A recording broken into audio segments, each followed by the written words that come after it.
Putol po yung linya kanina. Balikan po natin ang Chairman Emeritus ng Philippine Chamber of Commerce and Industry o PCCI, si Sir George Barcelona. Sir George, good morning. Good morning, sir. Doris at Robert. Good morning. Sir, Sige, go pa. Sir George, ang unang tanong po dahil itong series ng brownout na nararanasan natin, may direct na effect na po ba ito sa mga komersyo na meron tayo ngayon? Kung power shortage, sa ngayon, unang-una, ang impact sa mga negosyante, yung power cost. Tumaas yung presyo ng power. Opo. So malaking bagay din yun. Pangalawa, yung stoppage ng yellow alert at sa red alert, mahirap din sa mga manufacturing na hindi nila ma-schedule na yung production nila na tuloy-tuloy, no? So all of this will affect in higher production cost and less productive sa mga manufacturing. Opo. Na-equals po Ngayon, yan. yung tubig, yung issue na yan, yung Opo. kuryente, it looks like it's not the short term, ha? Opo. We are experiencing extreme El Nino. Alam natin, sa mainit ang panahon, Opo. ang kuryente nagagamit sa air condition. Yung mga kaya nakakaroon ng yellow red alert. At saka maraming tayong mga almost 11 plant, no, na power generation that has not been operating. But it's over the past 3 years. Kaya malaking ang kulang natin. Ang kailangan natin almost 12.5 or 6 gigawatts. Ang magsusupply lang mga 12.2 eh. Opo. Kaya kulang. Buong Luzon at saka Visayas. So those are quite concerned, no, for business sector.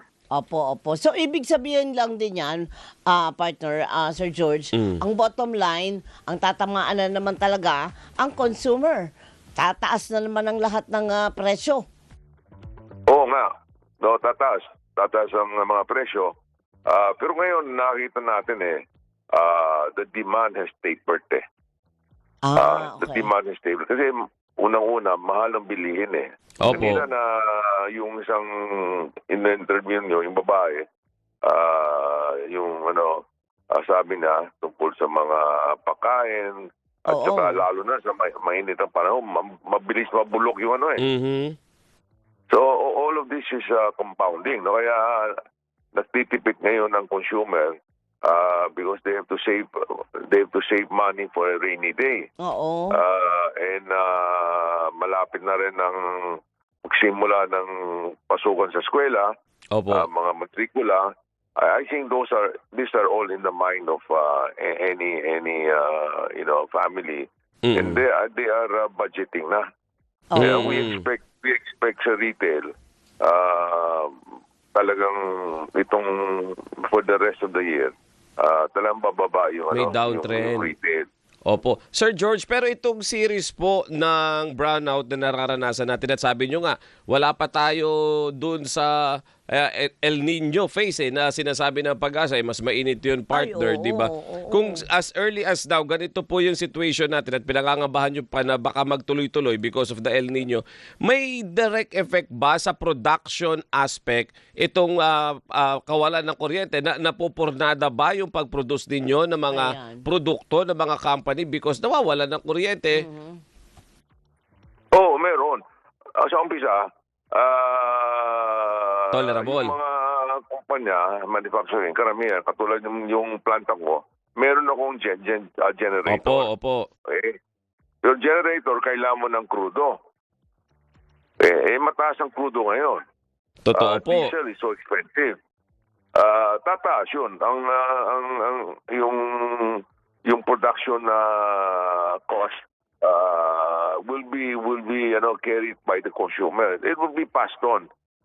Hindi naman pwedeng yung negosyante sila magsasalo sa increase in cost kung hindi na ipapasa niya sa consumer at tataas ang presyo.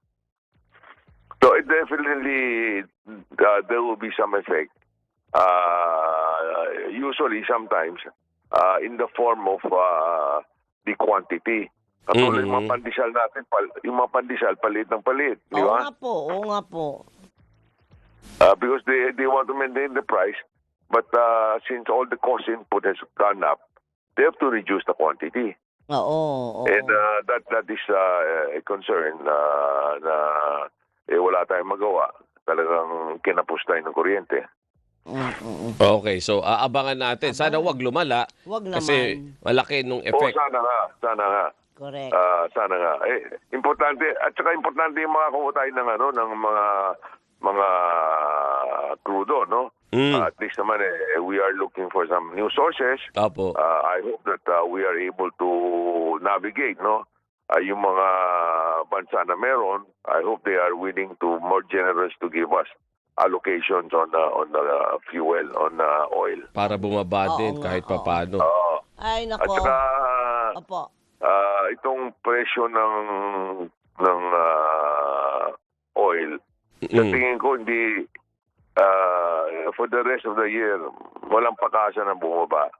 Kasi Naku. yung gera sa Middle East, sa tingin ko hindi naman na Nahinto. na ma-resolve na shortly, no? Maski na kung na-resolve yung gera, yung damage sa mga infrastructure takes years to recover. Para restore. Oo, yan ang concern natin. Nako, sige. Sir George, ayan yung mga babantayan natin. Oo. Pero just the same, maraming salamat po at nabigyan natin ng perspective yung mga consumer din natin, yung mga kababayan natin, kung Oo. anong effect nito doon sa mga negosyo naman, sa negosyo Okay, side, di ba? thank you. Sir, thank you Thank po. you. Maraming salamat, sir. Okay. Si Sir George Barcelon, ang Chairman Emeritus ng Philippine Chamber of Commerce and Industry o PCCI. Parang gusto ko yung linya.